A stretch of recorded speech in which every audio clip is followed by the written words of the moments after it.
demolishing top lane. And take the Akali away, and you won't be able to see it in Akali's hand.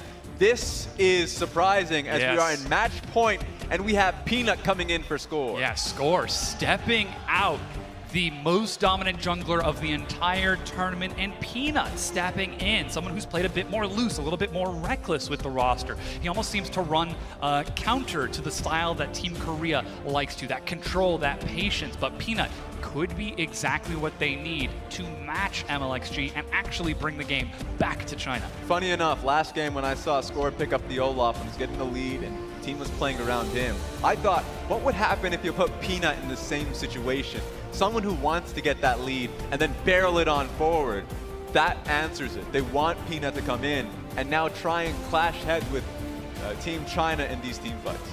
That mid-jungle is something we've been talking about for the entire series, but in Game 3, it's by completely abandoning the mid lane and leaving Chie on that Kassadin that China are able to take an advantage and instead focusing on that bottom lane.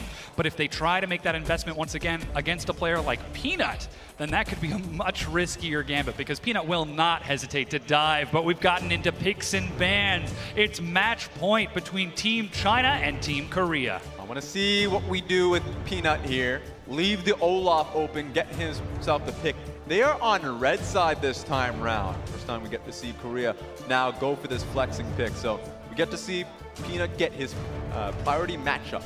And from the blue side, Team China, again, with the double Aatrox Akali ban. They did the same thing with the blue side Aatrox previously, but again, the Camille taken away from MLXG. It's such a strong enabler. Now, last time, it was the Ryze ban and a Varus in the match before that. What do Team China try to take away here? Usually, this just points out what they're trying to prioritize. It's going to be the mid lane. It's not going to be the top lane. They could go Ryze for the mid lane, but I think the Varus is something now Korea has to ban out.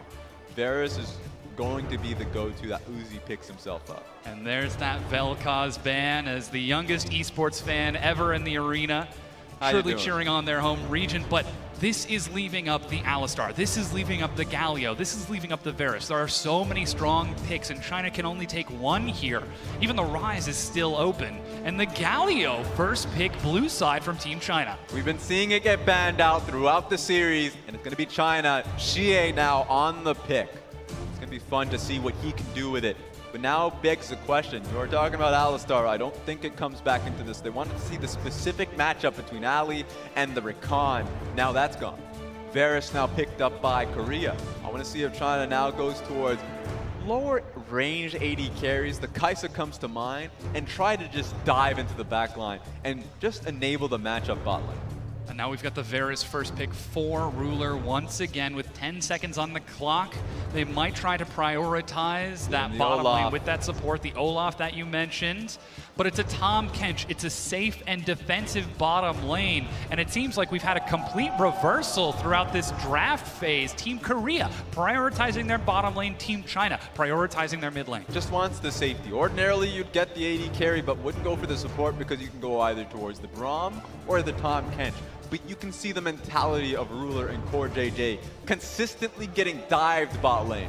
They don't want that to happen any longer, and Tahm Kench would make it a little bit easier for them. So we see the Xayah picked up by Uzi, getting MVP in that Game 3 victory for Team China.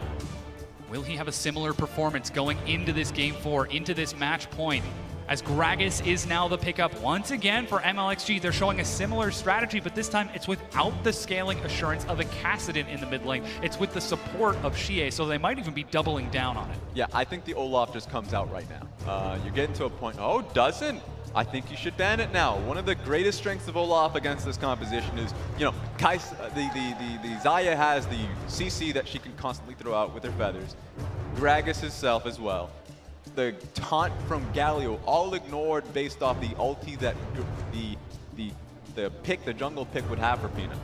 Now we have another Ornn ban away from Team China. That has been a huge enabler in these fights, setting up with the long-range call of the Forge God for Team China. Taking that away is a huge step forward for Team Korea. Now we've got to look to see if that Alistar goes through. There's the Trundle that you just mentioned, but Olaf is still an option for Peanut if he wants to try to go aggressive against MLXG.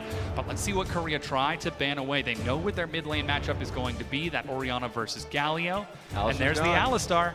There we go. I mean, they just don't want to see that extra layer of engage there. But now the real question for China is, do they ban the Kindred or do they ban the Olaf? Two reasonable picks here. Kindred. Okay. And a Kindred, yeah. Banned away now from Team Korea. So let's see if we get that Olaf right here. Saving that counter pick for Keen in the top lane. Once again, as the Gangplank is still open, though, we might have a chance to see China let me take it himself. Just know that the jungle matchup is already known. Peanut knows he's going up against the Gragas. It's a possibility that Let Me picks it up himself, just throwing it out there. But regardless of that, Olaf comes in through. Peanut is confident with this one.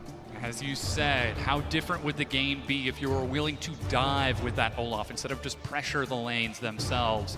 But even that dive is going to be risky against a Xayah, against a Galio, and now Let Me gets the chance to pick himself something safe up top if he wants to try to match this. Is he going to look for more engage for Team China? Oh! As MLXG, it's actually going to be Gragas to Ming in the bottom lane, and MLXG going mano a mano versus Peanut. We'll have to see where the Gragas goes, but the Lee Sin is monumental. That MLXG just goes back onto the pick. That's really what he's made his name off domestically. So he knows that he has the backing of the Galio pick. Gnar is the go-to. I know that when Let Me is pushed, shoved into a corner, he goes towards something a little bit more facilitating. Technically, Gnar can do both, team fight and split push, but it's a blind pick Gnar. So you know that Keen put in this situation to try and match it. Here we go. And with that final Gangplank lock-in, we have what could be our final team comps for the 2018 Asian Games Esports Demonstration event. It is match point, and China are in the lead. And with MLXG taking the confidence pick in Lee Sin, a surprise flex sending Gragas down bottom, Peanut stepping up to try and match that aggression, but suddenly finds himself in what could be a difficult matchup. Team Korea backs against the wall. Can they fight their way out of this one? They were undefeated in group stage, and now they found their first 2 losses to Team China. This is insane. Usually when you're put into a corner like this, mentality is key, and keeping score on the lineup would be the go-to. But Peanut, fresh mind, hasn't played throughout the series, but maybe he has something in mind, as the coaches will shake hands. This could be the last time of the entire series as they make their way backstage and we prepare to load onto the Rift. The People's Republic of China taking some unexpected victories over Team Korea. They just need one more to close out the series, whereas the Team Korea fans, the Republic of Korea, sending the best of the best to the stage and finding themselves worthy opponents in Team China. But with all of that out of the way, all of the preamble gone, it's time to get into this. 10 players will load onto the Rift and only 5 will leave, as it's Team China taking on Team Korea. All right, the fans have gone through it. I just want to see the Lee Sin pick fly. Come on, MLXG, show me what you've got. What's it going to be? That carry MLXG performance? Or are we going to see something else as we load onto the Rift for the deciding match of this best of 5?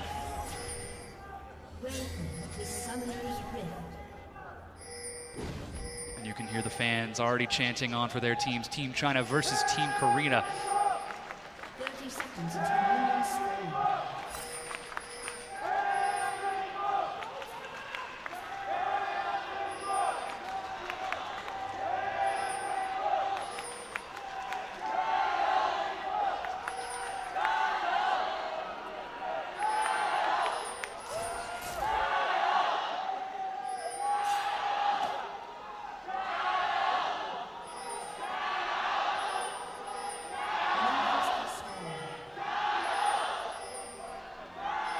Faker forced to step back. The flash!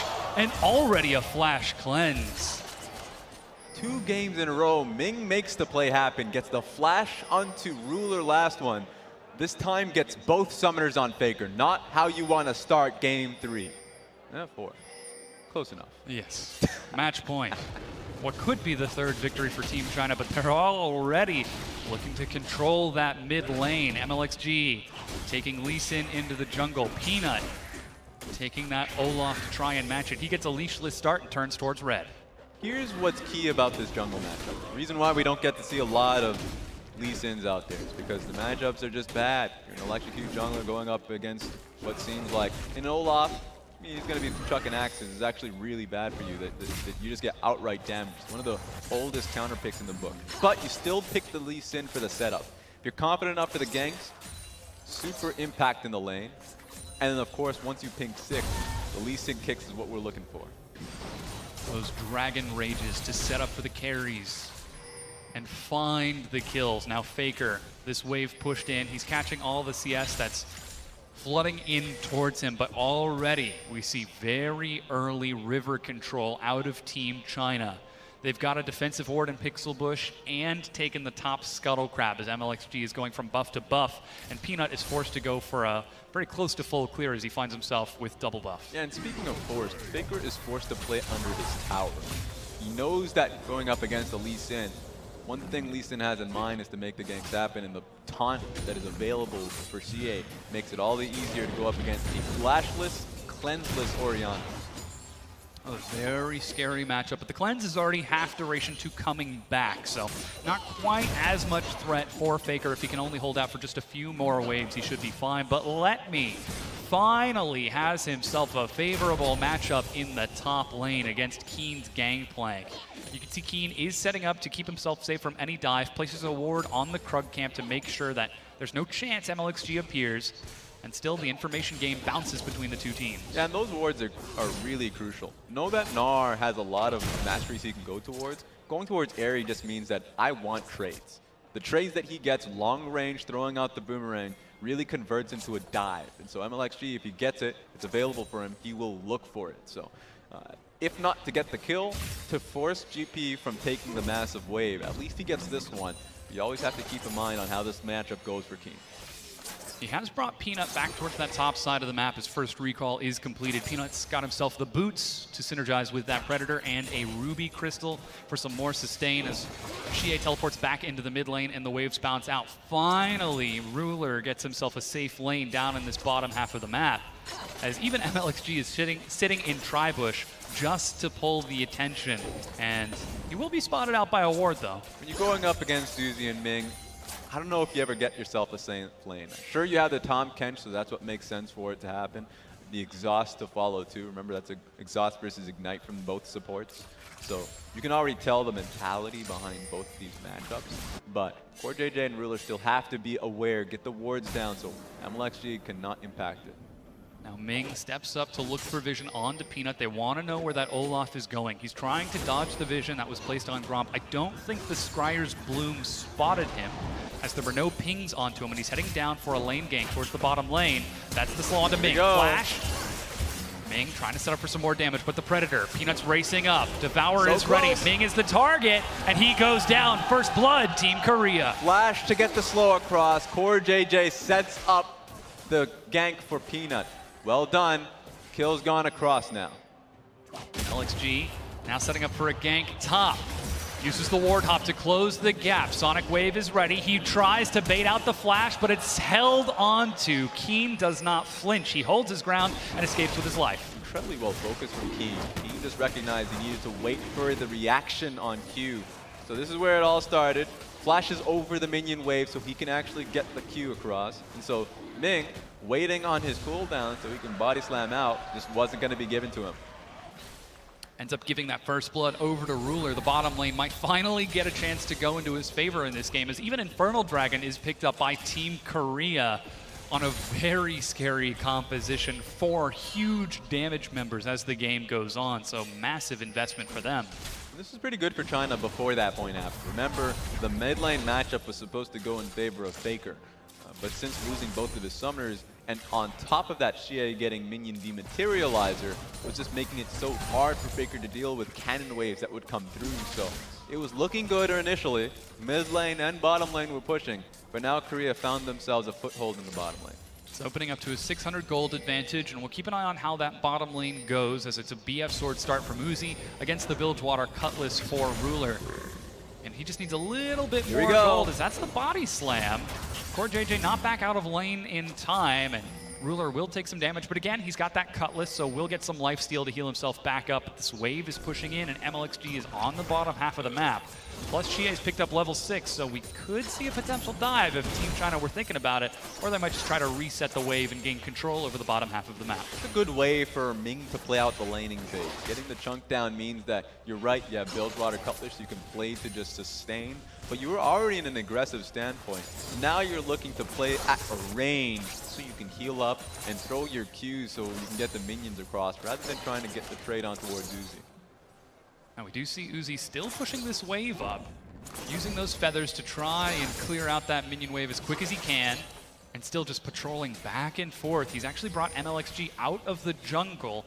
There is a Scuttle Crab just expiring and a Control Ward, but another in the Pixel Brush. Ming now looks like he's about to be spotted by that Control Ward, and they're just going for a blue steal as Faker is caught recalling. It's a small jab from Team China, but it does deny that wave clear to Faker in the mid lane, which could open up Chie to move around in just a few minutes. You would expect Korea to know this is happening now that they brought their bottom lane for the play. You can see that MLXG would likely go to secure the blue buff of his own in the opposite end. But we're seeing if that's the case because, yeah, actually, Chie putting down a ward to defend it. So that would look to be a triple buff. Yeah, Peanuts actually completed his recall. He did not go for that blue buff despite the attempted recall as MLXG lands the Sonic Wave. The kick sends him back. Core JJ gets pulled and snared. That's the Cannon Barrage. Ruler's out the front, and Ming eats some damage, tries to soak it up. Another Sonic Wave, but the Chains of Corruption does so much, and MLXG decides not to follow. Uzi chases it down, nearly has the damage and finds the kill under the turret. But here comes Peanut. Teleport coming in as it's an all-out brawl. Level up from Ming. He finds the cast. Core JJ goes low. Uzi finds himself the double but dies. Gifts over the kill to Peanut, and it is 3-2 in favor of Team Korea. But he risked it all to get that double kill, and this is a massive wave now being denied against the Varus. So mission complete for Team China. Get the advantage on towards Uzi, and he netted it for himself. With everything on the line, match point, and one game still to lose, he decides to flash under the turret. Comes up with the double kill, but ends up giving another 2 over. 1 to Peanut, and I believe that's actually 2 now to Peanut. And MLXG, he's not done yet. Fancy feet Faker. You don't need sums, you don't need to blow him at all. As long as you got the movement speed there, uses his command distance and W to be able to just give him the extra movement speed to duck out of there, duck out of cover. Now he's moving along here. Yeah, they're going to claim control over this bottom half of the jungle from Team China as blue buff is passed over to Chie. Oh, yeah, MLXG does not take it. And sending Chie back towards this mid lane. But now as we get towards this 10-minute mark, we're seeing Peanut start to step up. And you said 2 kills on Score versus 2 kills on Peanut. What would you rather see as we get to see this play again? There we have it. 2-for-1 special, kicks him into the back line. But this is the value you have that at Tahm Kench. You try and focus him down. Not only did he get the shield here, but it actually came back off cooldown to try to get him again. But you're right, 2-for-1 special. They just go for the kill. So Uzi commits, has the tower aggro, tries to go for the Tahm Kench as well. So there we have it. We didn't get to see the full play because it was a very long one. It was. But Peanut has 2 kills now, and that's the primary strength Korea now has. Now we see a Rift Herald attempting to be taken by MLXG as she follows him deep into the jungle. You ain't going nowhere. Gives him a pat on the back as he makes his way out, but Peanut, like we said, this is the difference between the two. It was 2 kills on Score in Game 3, and he wasn't able to affect his lanes. Now, Peanut has the 2 kills on the same champion. Can he do what Score could not? Well, first time around, you actually saw the answer to that, which was when he just had a lane dive directly towards Ming. Now he's going to do it again. I mean, the pressure's already there. Why not have a second shot at it? They've already set up the control ward, though there is a defensive ward on Tribush that might spot Peanut if he steps too close to the lane. He's looking for mid, but Chie is playing so close. Good shockwave, catches him in midair. That's the Ragnarok. Chie goes low. Peanut decides not to go under the turret as MLXG follows it up. The Chilling Smite, but that's Cannon Barrage. Abyssal Voyage gets Core JJ back in. He was threatening for the ward hop kick, so you had to flash off if you're Faker. You can see it in his eyes. Didn't happen. But you can see it. That's the difference between Score and Peanut. He was looking for these plays, and he's relentless. Get away from that wave, buddy.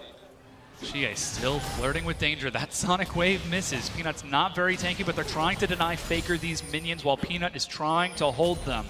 The wave pushes back in, and Peanut does pull it to the side to buy a little bit of time, so Faker won't miss too much, but this is a recall opportunity for Chie, and still, we're seeing a CS advantage for Let Me up top as he's pushing constantly into Keen. This should equalize with this wave, and bottom lane is still in favor of Uzi with that kill advantage.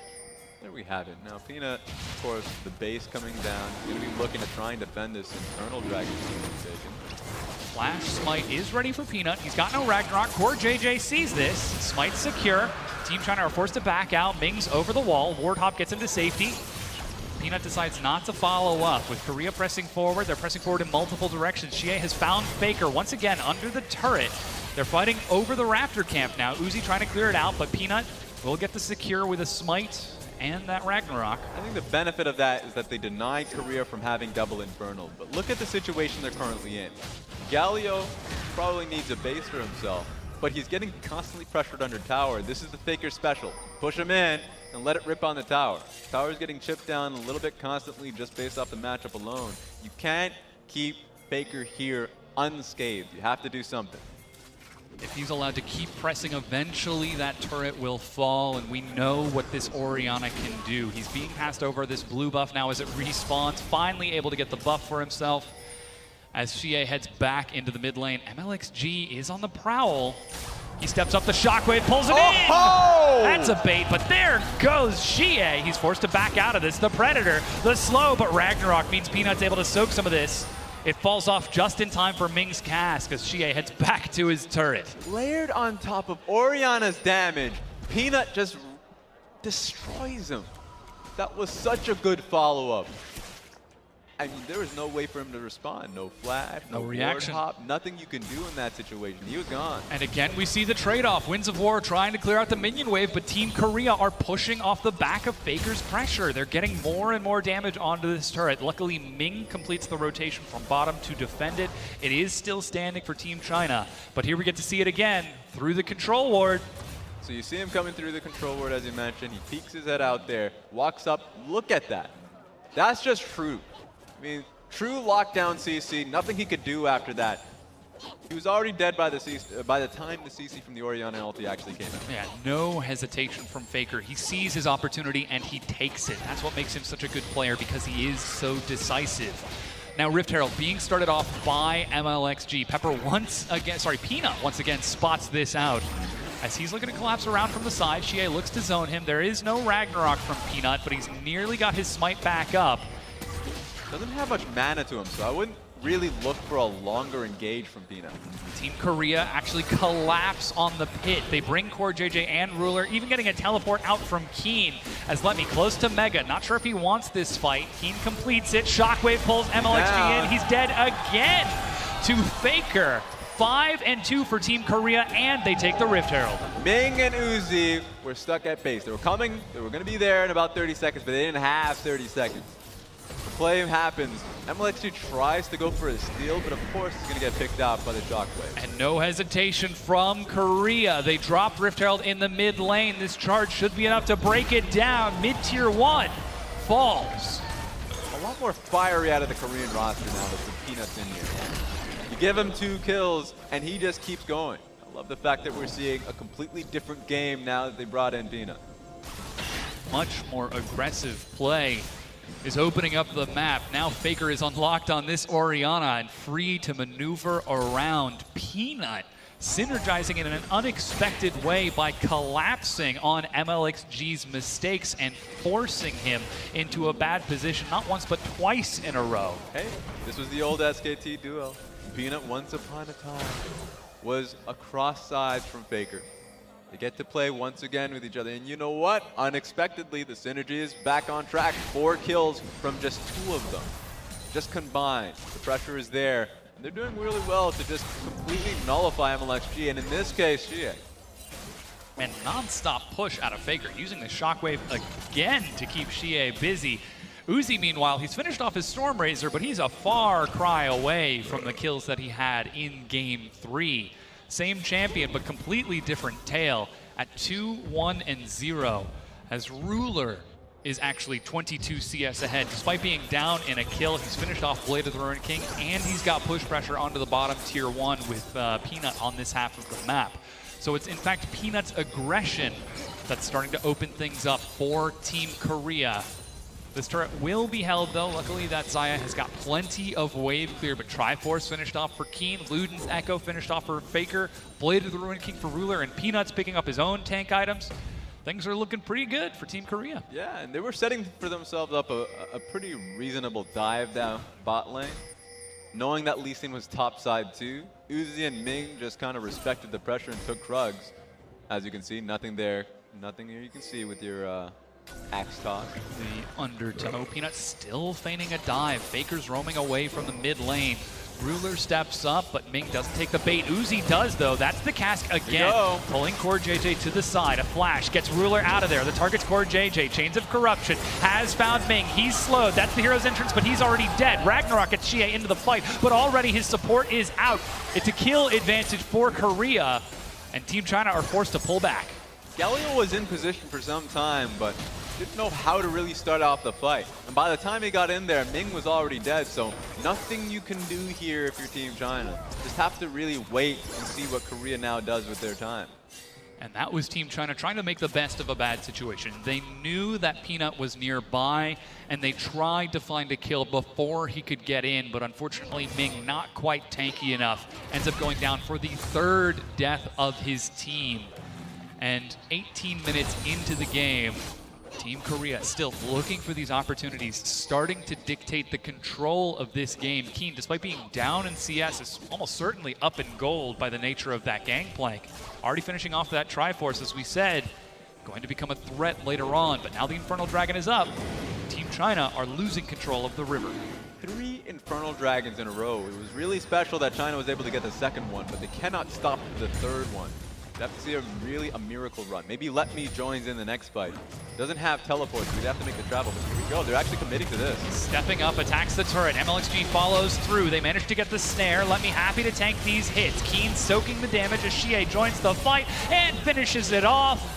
Finally, the Sonic Wave for MLXG will take the kill, putting Team China a little bit closer on the board, but Dragon was finished off by Peanut. That's a big trade, giving away the 2nd Infernal Dragon for what's a top lane dive and the tower kill.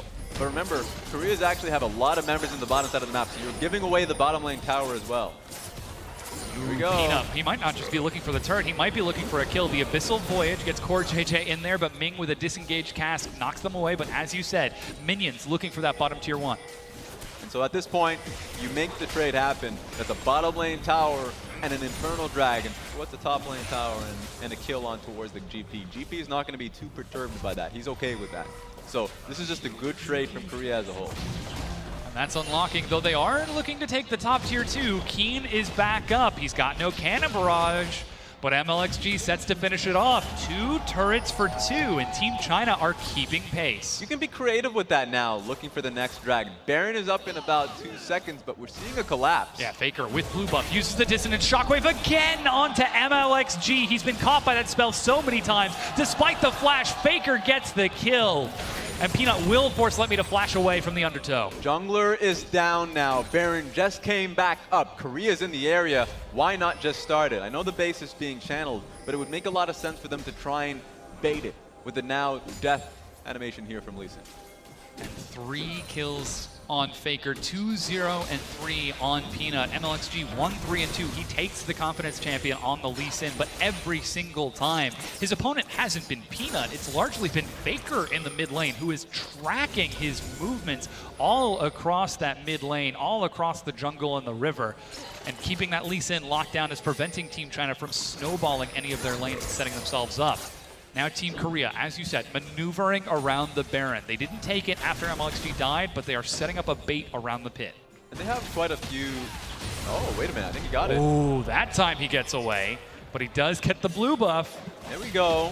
And now, of course, they can just actually turn their attention towards the top lane as Gnar is just alone. He's got no flash. Abyssal Voyage is ready. He's trying to build up rage as quick as he can. Run! Chains of Corruption misses, but the flash, he gets caught by the undertow. Lemmy's getting close to Mega. He's got the slam, but dies before he can transform and will die. Now Chie pushing bottom, takes down the tier 1. Keen has got Cannon Barrage and the teleport, but it's 5 versus 4. No teleport on the Galio, and also on top of that, Let Me with a pretty long death time. Could have just gone towards the Baron, but they're not willing to do it. In fact, lose the mid lane turret as a result. Uzi's still stepping up and finishes it off. Still, it's 4 turrets to 2. Team China are taking these reckless trades to get gold back onto the map, but Faker finishes it off. That was flash away from Keen, as you said. MLXG lands himself the Sonic Wave, and Dragon's Rage only sends Keen back towards his tier 2.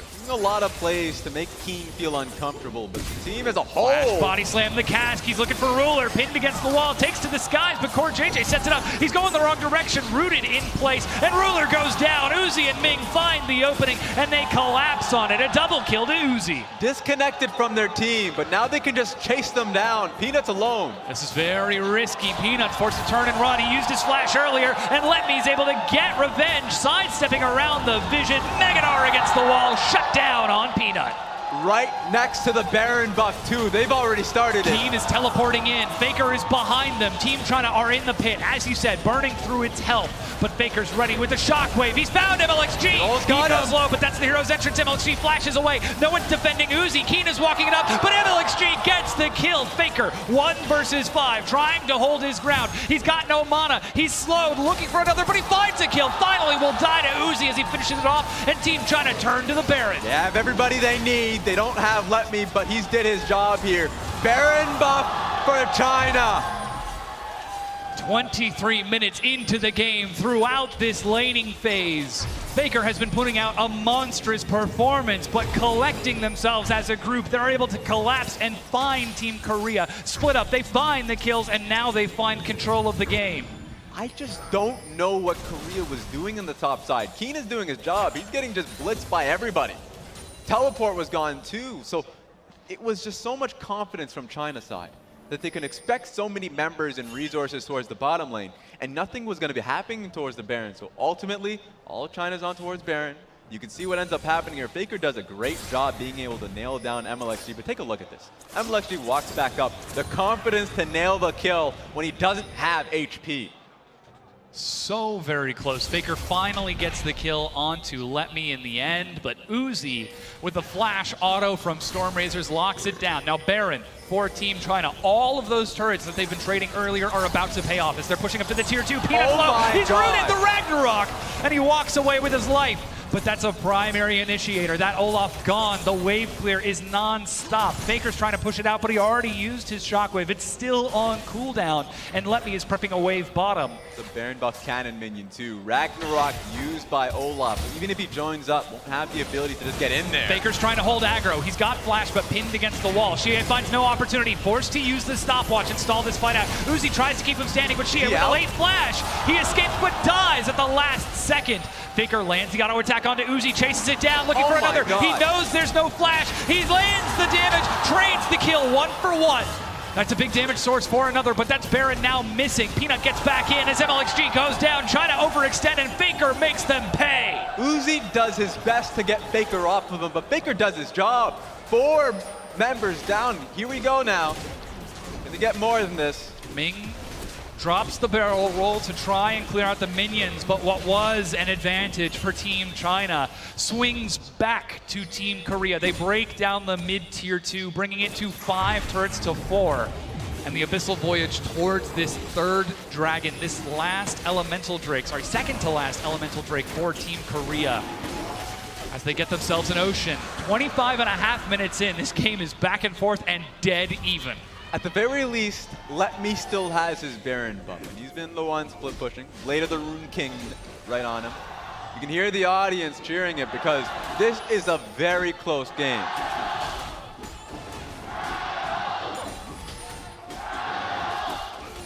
Non-stop cheering for this gold medal match. Game point for Team China if they close it out here.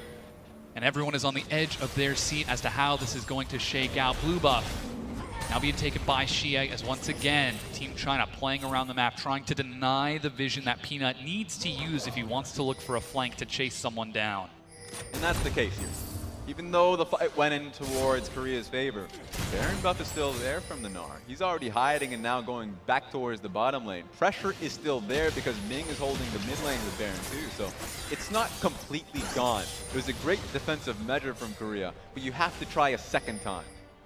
They need to be able to break the inhibitor line of Team China to really lock down map control. As you said, you can see that 1-3-1 control from the Galio and Gnar.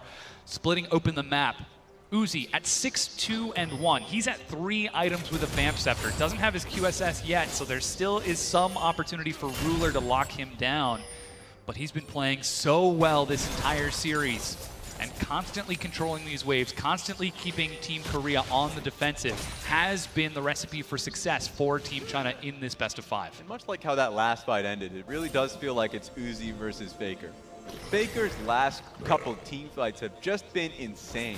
And even though the last Baron fight still ended with China taking the Baron, Faker still got a kill off of it. So he's 6-2-2 at this point. 3 items and a half if you just point out the fact that he has the boots and the stop. Oh, they find the cast. Ruler forced to flash away, and Core JJ with the save. Faker's over the wall, but the tier 2 falls. Lands the dissonance, but Chie continues to zone him off. Team China, they push the wave all the way up to the inhibitor turret, finding an opening without the Baron buff. There's too much range here with the Orianna. Good idea to lean towards the right, knowing that Orianna was onto your left. So making a good case for that one. But so good from Core JJ to keep Ruler alive. Vulnerable throughout the series countless times, but the Tahm Kench has been netting so much for the team of Korea. Huge value in keeping that Varus standing in these fights, knowing that if you do see the Faker versus Uzi trade, as you said, this matchup seems to be largely Faker versus Uzi based, but then you get to those secondary carries. You start to compare Chie versus Ruler, MLXG versus Peanut, Let Me versus Keen, and it is so volatile in these fights, but we're still looking towards Uzi and Faker as the primary playmakers in this game. This match point. Now, Baron's up in 90 seconds. Chie is prepping a wave up top, and we just saw a completed recall from Team China. They could look to start setting up vision and reclaiming control of the map. And this is the second GP game we've seen so far, but it's also just a completely different build. The last one was, you know, the Youmu's, a little bit more defensive because he got a Hex Drinker for his name. This one is just full offensive. We've got the GA and the Storm Razors. So the next barrel he throws out, it's just going to crit, baby. So we're at a point right now where the GP can end the fight based off the setup they have around Baron. And this time, amazingly, it's Let Me who wants to keep Keen split pushing, as he's got Blade of the Ruined King, Frozen Mallet, and Black Cleaver. Now that's the hero's entrance. We've got a fight breaking out. Let Me chases. He's close to Mega, looking for Keen, but he steps back through the wall. Inside of it, Chie has found Core JJ. He's forcing Ruler back, and that's the Guardian Angel popped. As Uzi joins the fight, Keen is left all alone. He gets some good damage, but snared and stunned. He dies to Uzi. Gets a little bit of HP back through Triumph, but Core JJ's on the run. He's split on the far side. Meanwhile, MLXG is doing everything he can to keep Peanut split from the map while Ming prepares a wave in the mid lane. A taunt, and Core JJ will fall. Chie finds the kill. 11 kills to 12. But now that top lane matchup is reset. Waves are prepped both mid and bottom, and Baron is just now spawning. The base coming through from China and the mid lane getting pushed does make a point that it's going to be about the Baron buff. Teleport completed as Let Me's back out of the base. Uzi with double buff, back at full health. You know, with the Predator, but Faker gets himself stunned and sidesteps the cast. But look at that, MLXG! He finds the kick and he finds Faker. With Faker gone, it's all up to Peanut to prevent this Baron, but Team China are racing towards the pit. You can only sidestep so much, Faker. It's a point and click that gets you. Now they're on Baron and there's nothing here to stop Team China. Team Korea back up to their base, 12 kills to 12, 31 minutes in, match point, and Team China have the Baron. Kills are even, but the situation is completely tilted towards China. And they have great split push with the Gnar too, so he's gonna say Jaeger. He's gonna move towards the bottom side of the map. Oh yeah. And Listen to the energy in this arena. It is electric as Team China are looking to close this game out. Dragons up in 30 seconds. You can see they're making their way over to the pit to deny Team Korea from getting that 4th elemental dragon, or perhaps even just setting up their side waves to try and look for a 1-3-1, because now Team Korea are forced to be defensive. Now they're the team that are forced to sit on the high ground and absorb Team China's pressure. And this is when you start taking stock of timers. Guardian Angel down from GP is something you should look towards, because it was easier diving him last time. It's going to be so much easier now if you just group on towards this massive wave piling in towards the bottom lane. Uzi brings the wave forward. MLXG zoning off, trying to keep this ward vision denied. Abyssal Voyage as Faker is forced to back away. Chie and Let Me pushing this wave in with everything they've got, but that leaves bottom undefended. Yeah, 3 members top lane, and Galio can easily help out there. Here we go, that's an inhibitor down for free. And they're still continuing to push. MLXG clears out a wave alongside Let Me to prep it forward. Ming is defending Uzi as he brings him towards the middle inhibitor turret, but Team Korea, they're trying to set up top. Ming steps up, still holding on to the cask. Where they have to draw the line. The Baron up bottom lane. Massive minions are actually moving towards the bottom lane, so it's all gonna happen mid. Peanuts acting as a human wall to soak this damage onto the turret, but Uzi avoids it completely, walks under turret to push in. The Vamp Scepter more than happy to pay off in that sustain, but now they still need to defend. This is big. The bottom lane wave is actually fairly slow. It's slow pushing now, so they can actually time it well with this mid lane push. Someone's gonna have to deal with the bottom lane minion creeps, but if they do, that inhibitor mid lane's going down. MLXG preps the wave. Chie takes a hit as Uzi brings the wave forward. Caught by the Chains of Corruption, but a cleanse gets him out. That's a big ultimate now gone. Uzi still looking for some hits, but no chase from Team Korea. Uzi, he has no flash, he has no heal. That's the Predator. They're racing towards the top lane as Let Me is running for his life, but instead Peanut just walks up to clear the wave. That's 2 big cooldowns now missing. He so far is doing a good enough job holding the game firm, but it's always just that one play that you have to watch out for. Slowly but surely, the mid-tier 1 is falling. Chie preps the wave. He gets good damage onto Faker, but with Baron buff on the super minions, MLXG bringing wave after wave. They're able to chunk it down, hit after hit. Uzi's at very low health right now, needs to heal up off of this wave if they want to continue to siege, because the Baron buff is going to fade off within the next 30 seconds. Yeah, he has the lifesteal. He should be fine. My worry is towards Peanut that actually had to go back to base. He found a good window now, but he's back on the map. Next wave's about to pile in. This could be Uzi kills Faker in the mid lane. They dive, and Team China are trying to end the series right here. That's a massive damage source missing. The inhibitor goes down. Baron is about to wear off, but they've still got super minions. 5 versus 4. Can Korea hold their ground? This ain't gonna cut it. That was a massive pickoff towards Faker. This game's gonna end here. Uzi still stepping up onto the Nexus turrets. The first one falls as the minion wave is cleared. He's not backing down. He wants the golden year as he's trying to step up to this final Nexus turret. The Baron wears off and they have to back away. This series is not over yet. Surprising. Chie took a lot of damage on that run. So even though Uzi could have waited for the next wave, healed up, would have went for the decisive blow. They called it too risky. Too much poke coming through from the GP. And you could just hear the sigh of relief from the audience. This game is so close to being over, but it's not done just yet. I am super thankful the game didn't end there. I just wanted to see the replay of how that decisive pick was made. Well, now you get your wish, Raz. As in the top side, Follow Faker's Faker. at half health. Ming Unreal. over the wall. Ming getting the crucial pick with that cask toss.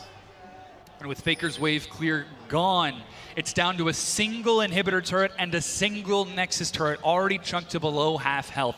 35 minutes into the game. Team China 6,000 gold ahead, but Team Korea more than capable of taking a team fight if they're able to find the right opportunity. Getting into Gangplank territory, by the way, the moment it gets to 35 to 40 minutes into the game. You have to really check how much damage he does. I don't think Uzi knows how much damage. We haven't really found it. He's been hitting minions for a while. So next time he hits you is when you really realize that probably just going to mean one barrel and an auto attack that gets you. Faker's trying to play around vision here, gets himself a nice safe ward over the wall, but Uzi steps up to clear this wave out as they're pushing onto the final inhibitor turret. No respite to Team Korea as China pushes in. Got gonna queue on towards the Olaf. You have the ability to ward hop towards Faker. Faker has to watch out. You saw with the last play. Super minions are pushing in bottom. Let Me and MLXG bringing the wave forward. Peanuts on the side. That's the Predator. Uzi steps up, but dodges the undertow. Dodges the command attack, and MLXG! I cannot believe it. Core JJ is able to save Faker. He's still alive, but the inhibitor turret goes down. Super minions mid. Super minions bottom. It's going to be a 5 versus 5. Stand at the Nexus. One structure left, and it's down. Nexus is bare open. MLXG once again lands the Sonic Wave. Faker, he's got double summoner spells. MLXG steps up, but no Dragon Rage.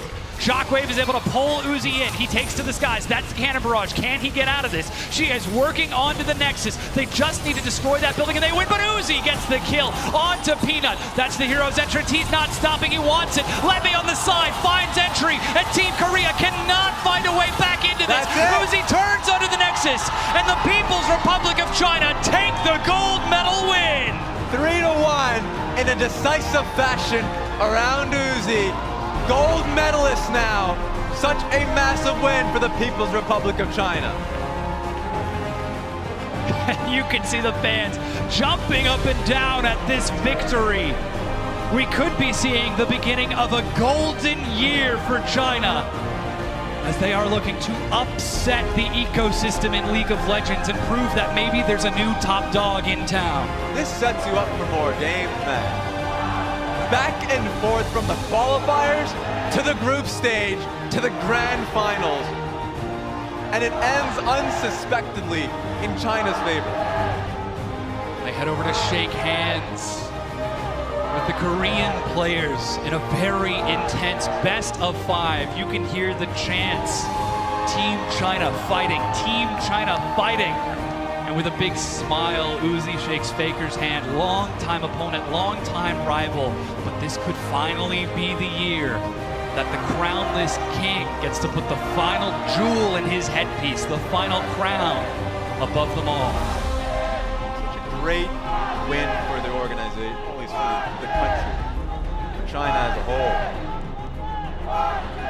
Big hugs all around from Coach Aaron as Team China make their way back on stage after this victory. Even Mako, the sub-support, stepping in. He appeared during the group stages to help the team take a handful of wins, but it was Ming and Uzi who close out the series. MLXG, who risks everything with a Lee Sin match point, goes down in the laning phase, but comes up clutch with the Dragon's Rage onto Faker. And of course, with the victors come the defeats, of course. We're looking towards Faker in what was an exceptional series for him. A great tournament for him. One of the last times you'll get to see him in the year, and it's always fun to get to see incredible talent go up against each other on a massive stage like this. So big congratulations to Team China, and especially Korea, for giving us such a great series. Yeah. But of course, we have one gold medalist. Exactly. And that will currently be the People's Republic of China after that win. Of course, silver will go to the Republic of Korea, but the sacrifice out of the players of Team China. MLXG giving up his laning phase, his jungle phase during Game 3 to provide for Uzi. Ming playing the Gragas and just standing as bodyguard to keep that man alive throughout every single fight, to keep Uzi standing, and then finding the massive setups with huge casks. There was only so much Korea could do to deny it. To be in match point, and then just to go out and say, I'm going to pick Lee Sin here. The confidence to go for that, knowing that it's a bad matchup, he doesn't care. He gets iced out in the early game. Losing out in experience and CS doesn't matter to him. He just wants to go for the primary kicks, and he got it.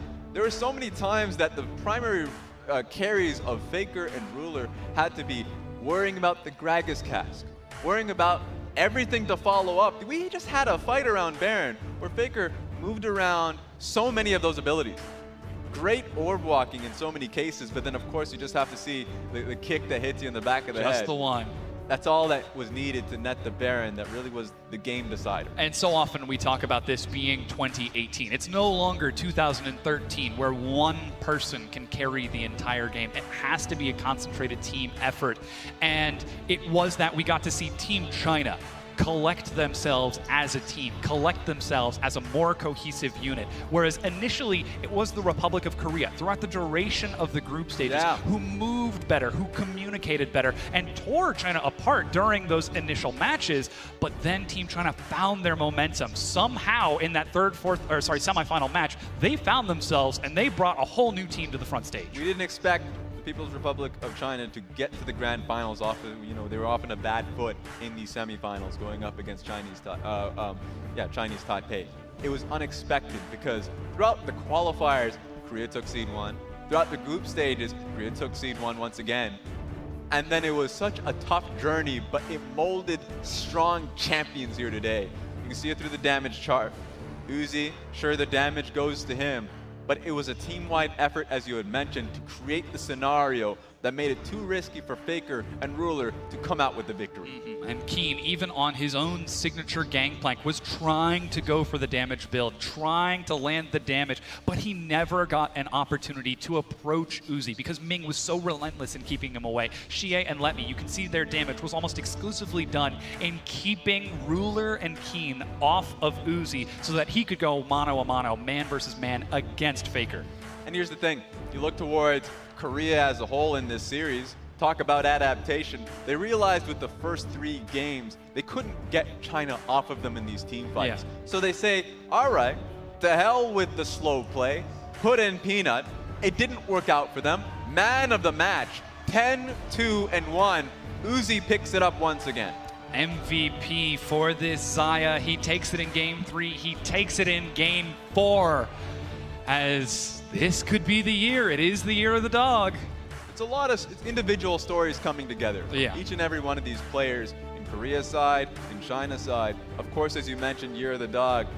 Uzi coming up with the MSI victory along with RNG as a whole. Looking towards Worlds because sure, this tournament is done, but League of Legends keeps going. So the story is going to continue to go on until the end of 2018. But at the very least now we can celebrate for what happened today. Absolutely. A huge win to the People's Republic of China with that victory by closing out the series 3-1. Not even going to game 5 as they seem to get Korea's number and are able to pick them apart over the course of this series. So we do still have to commend Korea for the competition that they provided in this. And that's what makes this event so exciting. That we got to see the 2 Premier Leagues send the best that they possibly have and clash on the main stage. Talk about the highlight players for the silver medalists. I want to talk about Jaeger, who I thought in team fights just styled when he was on the Braum pick. And in the last game on the Tom Kench, you couldn't touch him in the bottom lane. And he was saving Ruler so many times. He was 3-2-3 at some point, but it felt like he should have been 3-2 at like 3-7 with Ruler getting caught out so much by the composition he was going up against. So